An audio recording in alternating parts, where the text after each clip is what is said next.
Biye tarata dɔ ye février kalo tile saba san ba fila ani mugan ni wɔɔrɔ Bamako News TV jɔrani filɛlibagaw a ye aw bisimila an ka kunnafoni sentelimanw kɛnɛ kan kunnafoni daminɛna bataki dɔ kɔnɔna la min bilala jama ka bolo kan k'a fɔ ko février kalo tile fila san ba fila ani mugan ni wɔɔrɔ in na awa ko ka jamanadenw ladɔnniya k'a fɔ ko awa k'a daminɛ février kalo tile fila san ba fila ani mugan ni wɔɔrɔ fo don min sa min ye bunnatigɛ sɛbɛn walima sɛbɛn yamaruyalen min ni o kan ka di bɛɛ lajɛlen ma i tɛ se ka maramafɛn mara fiyewu fo ni sɛbɛn in masinɛ in de ka ye i bolo ni o ye permis ye awa nin permis in de b'a yira k'a fɔ ko min ye n'i b'a fɛ ka maramafɛn san ka bila i bolo kɔrɔ fo nin bunnatigɛ sɛbɛn in o de ka ye i bolo k'a daminɛna kabi ayiwa san kelen bɔɲɔgɔnko halisa an bɛ to ni Mali kunnafoniyaw ye duguncini dɔ bɛ Kolongo mara la a tɔgɔ ye ko Nayo nin dugu in awa a jirala k'a fɔ Bamaciw ka walejugu kɔni taara ka ɲɛsin dugu in ma awa n'o ye Nayo ye Kolongo a bɛɛ lajɛlen bɛ Masina mara de la Bamaciw ka walejugu taara ka ɲɛsin nin dugu in de ma ayiwa a kɔni kɛra sangasigi de ye Nayo mara la sabu min ye Bamaciw kɛra sababu ye ka min ma 7 ɲɔgɔnna ka olu bɔnɛ u ni la dɔw banana dɔw yɛrɛ tununa hali sisan olu ma se ka ye fɔlɔ.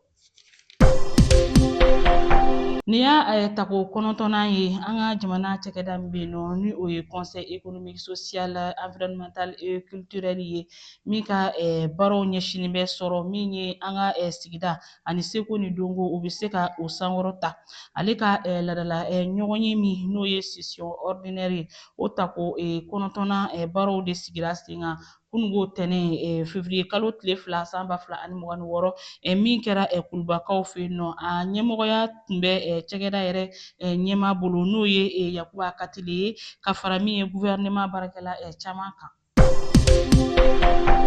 An ka Mali jamana ɲɛmaa kɔrɔ Alifa Umaru Konare min ye fanga kɛ ka bɔ 1992 la ka se 2002 ma san 10 Alifa Umaru Konare a ye san 80 sɔrɔ kununko o san 80 sɔrɔli ayiwa i k'a dɔn maa caman ye duwawu don kɛ ka ɲɛsin a ma walasa hali bi o bi kɛnɛya ɲuman ani sijan Ala bɛ se k'o nɔgɔya ye cogoya min na.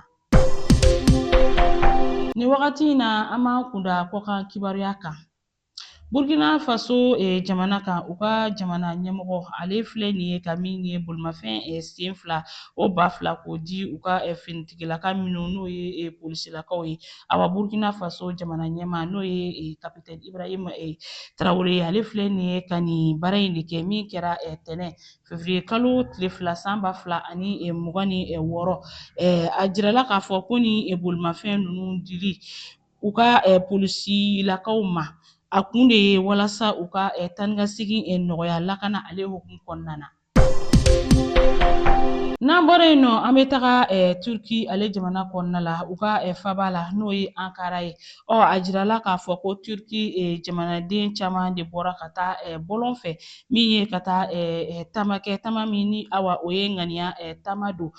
ani dɛmɛ ka ɲɛsin min ye Iran jamana ma ani Venezuela jamana ma awa min ni dantɛmɛwale tan bɛ ka o jamana fila in sɛgɛrɛ Iran ani Venezuela an bɛ don min na i ko bi a jirala k'a fɔ ko Amerikɛn jamana ni Israel jamana kɛlen bɛ ka dantɛmɛ wale sugu bɛɛ kɛ ka taga ɲɛsin ni jamana fila in ma o de la Turki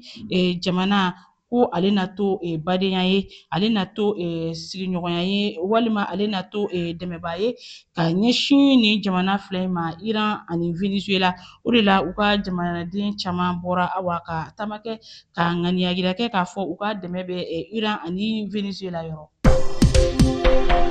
Desanburu kalo tile 7 tɛmɛnen san ba fila ani mugan ni duuru Nigeriya ka kɛlɛbolo min ni a kun nana dɛmɛ don Patrice Talon ma Benin walasa coup d'état kana kɛ a la o kɛlɛbolo in olu y'a ɲini k'a fɔ k'u ka baara o banna fanga ko basigira Benin kɔnɔna na o tuma olu bɛ sira ɲini maa 260 ɲɔgɔn na minnu bɛɛ tun ye kɛlɛtigiw ye ka bɔ Niger ninnu nana ayiwa dɛmɛ don Benin fanga ɲɛma ma n'o ye Patrice Talon ye ale ni a ka fanga bulon ma baara banna sisan o tuma u ye sira ɲini olu bɛ segin ka taa Nizeriya jamana kɔnɔna na ni ne bɛ dan sigi bi an ka kunnafoni sen telimanw na ani ce aw ka ɲamadali ani aw ka kulomajɔw la aw k'an bɛn